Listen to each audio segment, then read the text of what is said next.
Hello and what's going on, guys? Welcome back to my channel, and we are going to be doing race A, another daily race in GranTurismo 7. This one I really enjoyed. My driver rating wasn't really involved, but I enjoyed because you get to do it with street cars. So I chose the GTR to do in this one. And yeah, and make sure like it was not a rolling start, but it was a grid start this time. So it said to be aware of when the actual lights go off, because you will be penalized if you don't. So some people jump the gun. Again, I, like myself, am racing with beginners, so really first time, well, this is my second time playing online. But what I really enjoy about like these types of games is that you really get to test your skills, really get to see, you know, how to, like, the physics and everything in this game are so realistic. I really like these kind of road car circuits, road car races where you actually get to feel like you're actually racing the car that you're driving, knowing that I'll never be able to drive a GTR since they're well above my price range, going to like $120,000 now. So getting to drive it in the game is really fun. But as you can see, Nissan spins out right there and crashes. That sucks. But an easy position for me, and I step up to P6, I believe. Yeah, P6. And honestly, I was just trying to keep it really calm and cool, really easy, really consistent. I really was being really soft with, well, I don't have pedals, but the triggers, making sure I don't make the car spin out, as I don't have any traction control on. So you can see I kind of tweaked right there, but I got it back together. I usually like curb pretty well, but I was also scared to hit them pretty hard and then spin out also. So as you can see, I was kind of losing time to the cars ahead, so I was trying to pick it up a little bit. As you can see, I passed Ron Burgundy right there, or almost past him. He kind of got it together. I also didn't want him to phase in, so they go in ghost mode once they crash and spin out, so they don't cause chaos on the track for the other cars. But they can occasionally phase in, and you can just bump right into them and it can kill your time as well. So I kind of kept my distance, but you can see that car has a lot more power, so it just scooted on ahead. But he didn't really know how to control that power. As you can see, he was kind of squirming around. So actually in this race, you'll see me and Ron Burgundy go at it a couple of times, as I try to get my traction down as well, and I kind of skip out a little in the back. In this race, there's 10 laps, so it's a pretty lengthy one. I mean, you get hopefully a lap done within a minute. I mean, my last lap time was 1 minute and 5 seconds. So as you can see, Ron Burgundy leaves the track again, and then, you know, comes back in to give me a little hello on the left side. I ended up passing him, but he was right next to me the whole time. As you see, there he goes. He just had a lot more power, so even though he was flying off the track, he was still able to get right back on, and as soon as he hit the straight, he was gone. So yeah, I try to keep close with him, but I couldn't really do anything about it. But as you see, two laps around the 1 minute and 5 second mark,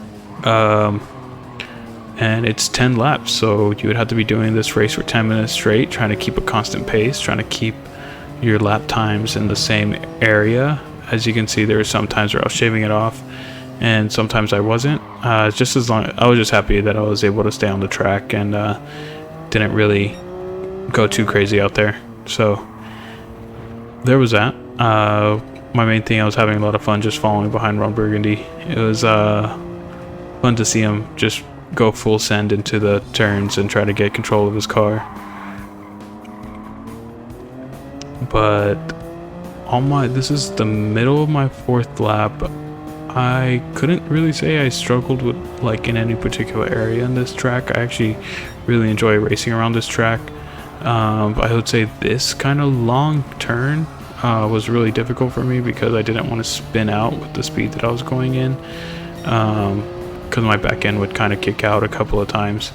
And then there's just these turns where you would be going around like 100 miles an hour, because you just get off the straight and you have to make sure you find your right braking point. But I do love these slight turns where you would hit the curb and then slow down, really dive into the turn. I kind of missed the apex right there and exited a little bit far, but I got it back together. Made sure to hit that curb right there and try to get a good exit. I try to stick to the racing line. I know that those that are really skilled in the game, they don't need the racing line, but I do. If I try to race without it, I will struggle greatly. I cannot do it. I wish I could. Practicing right now to try to, see my racing line. I also try to practice to see what's ahead of me, because I hear that it's always great looking not at the turn that you're at, but your next one, and focusing on that so you can be prepared when it comes, because it comes fast. So driving around, I obviously took that turn a little bit too deep.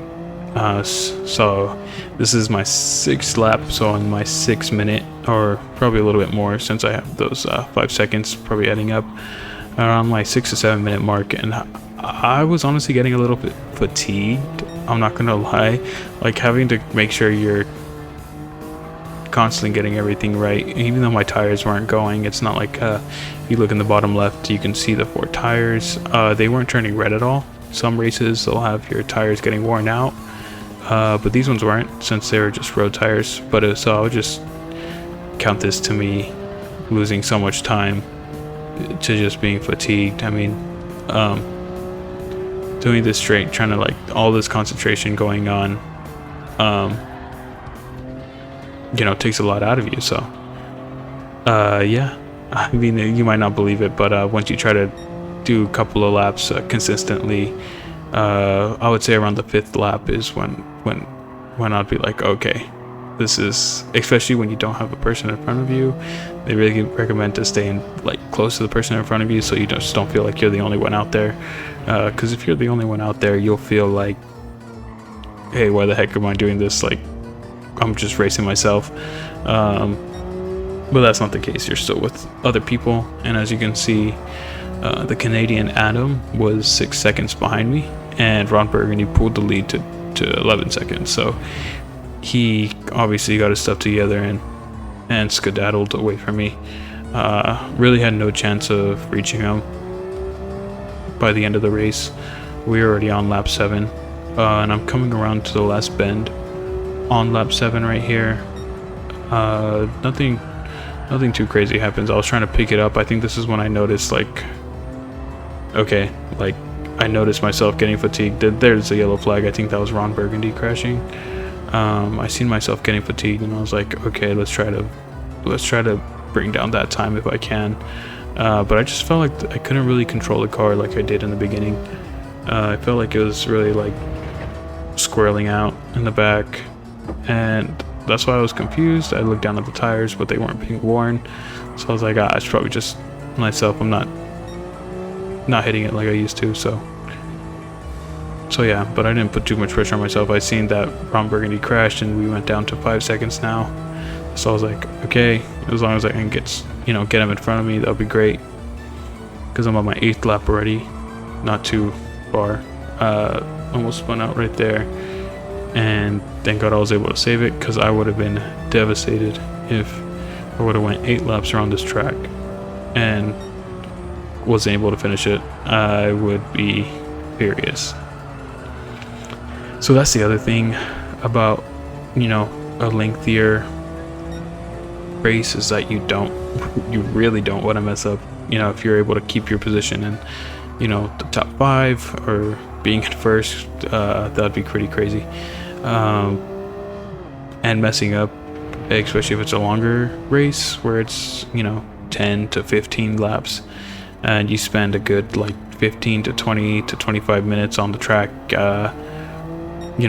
giving it your all, and one mistake happens and you spin out, and yeah, that would be terrible. So over time you start thinking about that, like, oh my god, I'm almost done. I feel like that's why I'm not a real racer, is because that's my exact fear. Being like, oh my god, I'm almost done. All right, let's just let's just take it easy. Let's make sure we finish, because that's the main thing. But as you can see, like, that's what I was thinking there. And Adam, the Canadian Adam, it was actually able to cut down some time from me, so I knew I was losing time, but didn't know where. I knew it was in the corners, where, as you can see, I had to check my back to see if Adam was right behind me. He brings it down to 3 seconds. In the final part of this lap, he gets it down to like 2 seconds, I believe. He's like right behind me. But yeah, I don't know why I was so loose on the end. I was looking down on my tires, but they didn't really show signs of wear or overheating, so wasn't too sure. Probably was just me, not taking my apexes and not, hitting my right braking points and all that. But yeah, it was confusing to me. And yeah, Adam is now bringing it down to close to 2 seconds, and he's, as you can see, I check back again, and he took that corner really clean, and he got a great exit. So he was within 1 second now, and I was starting to stress out because this was the last bend, knowing that I was about to finish my race, and I did not want to mess up and just lose all my time that I did practicing this and giving it a go. But yeah, so I ended up finishing in 6th, and I really enjoyed it. It was great fun. I actually ended up getting a star for a clean race and gained 3 positions. So yeah, thanks for watching, guys.